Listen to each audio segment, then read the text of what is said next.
Alright, so this video is going to be part 10 of sequences and series review. Okay, this video will be talking about representing functions as power series. So if you were to get stuck at any point in the whole chapter of sequences and series, I definitely think it would be right around this section. Okay, because at this point, when you start working on power series, you really have just a bunch of things really fast that just build on top of each other. Okay, so if you don't understand power series, you won't understand this. If you don't understand this, you won't understand Taylor-Maclaurin. Like it just builds. Okay, so I'm gonna help kind of build up the foundation here for Taylor-Maclaurin by I'm gonna go over the concept here. Okay, but I'll go over it at a faster pace. If you do want to at a slower pace, if this still doesn't make sense to you, definitely go check out the video that I did on representing functions as power series. Okay, but basically what we're dealing with here is here we're kind of using a power series to get a function. Okay, we have the sum from n equals 0 to infinity of x to the n, and that's the geometric power series. All right, if you're wondering, because this is one thing that I really got caught up on for a while, if you're wondering why this isn't x to the n minus 1, because that's the like the form for a geometric power series or just a geometric series in general, well, this would be true if we had n equals 1 as our index. Okay, but if we lower our index by 1, then we have to raise, or we have to add 1 to every n. So these two are the same thing. Now, if you start listing off terms for this geometric power series here, you get 1 plus x squared plus x cubed, and so on and so forth. If you want to find the sum of this infinite geometric series, we know that that's a over 1 minus r. Okay, and substituting in for what our a is, well, our a is going to be 1 here. Okay, this x is just our common ratio, so our a is going to be outside of that, and there's nothing really there, so we can just say that's 1. So we have a 1 over 1 minus our common ratio, like I just said, that's x. Okay, now I had this x written in a different color because this doesn't necessarily need to be x. Okay, x is just representing some value. Okay, if you put, for example, a negative 2x in here, okay, of course all these are going to change, but then you're just going to have a 1 minus, in parentheses, it's going to be a negative 2x. All right, so that's basically what we're talking about here. Now, we're going to be doing this in reverse. Okay, we're going to be starting out with a function and we're going to be representing it as a power series. And this will be useful for approximating the value of the function when you plug an x in. So for example, in the Taylor-Maclaurin video I did, I said why this was useful. I approximated e. Okay, I approximated, that's my marker's wearing out here. There we go, that's a little bit better. I approximated e using 5 Taylor polynomials. Okay, so that's kind of where how this is actually useful anyway. Okay, so now let's see an example here. Now what if we had the function 1 over 1 plus x squared? Well, what we can do, remember, we want a 1 over 1 minus something, right? We want a 1 over 1 minus something here. So what we can do is change this plus to a minus minus. This is equal to 1 over 1 minus a negative x squared. Now we have 1 over 1 minus something. That something is negative x squared. That something is going to be your common ratio for this geometric power series. So we can say that this is equal to the sum from n equals 0 to infinity of negative x squared to the nth power. Okay, now you can make this look a little bit nicer still by taking out that negative 1. Okay, taking out this negative here, that will be a negative 1 to the n on the outside, and then you'll be left with that x squared to the nth power, which you can just write as x to the 2n. That makes it look a little bit nicer. This is kind of all just a bunch of stuff jam-packed in here, and you're separating it a little bit to make it look a little nicer. Okay, so here is your representation. You've officially represented this function as a power series. But what if we wanted to find the radius in the interval of convergence? Well, we already have it in that geometric form right here.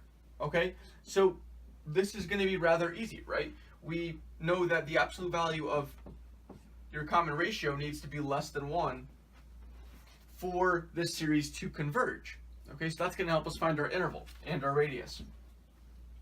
So if that's true, well, we know that x squared is going to be less than 1. What that means is that the absolute value of x is going to be less than 1, and that means that x is going to be in between -1 and 1. Okay, and that right there is your interval. Okay, that right there is your interval. Now, you might be wondering, okay, why aren't you checking your endpoints here or anything like that? Well, that was just for the ratio test and for the root test, okay?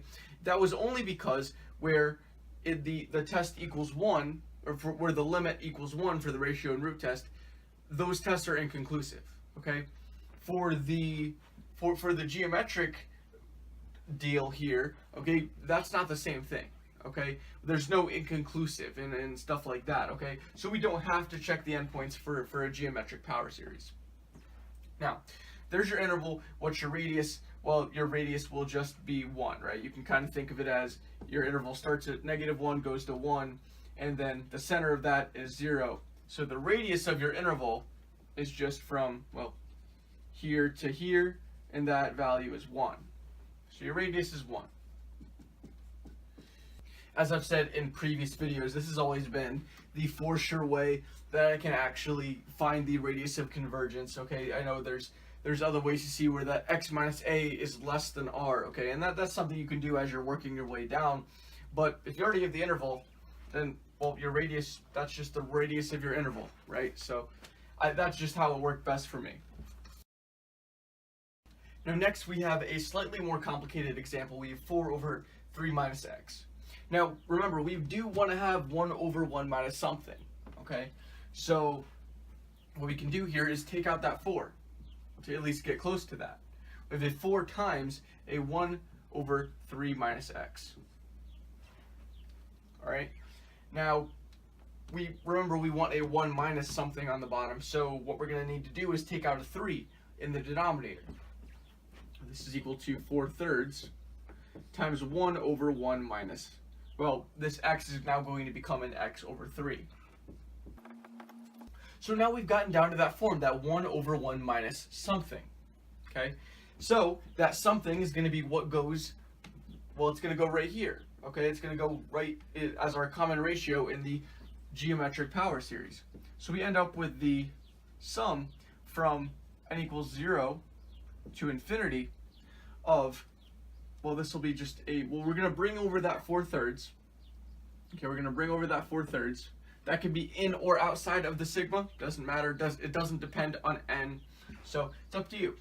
But it's going to be 4/3 times a x over 3 to the nth power. Okay, notice this time it's not negative, right? Because before it was 1 minus a negative x squared. Okay, the negative was part of that something. Now it's, that 1 minus is supposed to be there, right? It's 1 minus something, so that something is disconnected from this minus here. Okay, so here we have that same exact thing. Okay, it's 1 minus that something.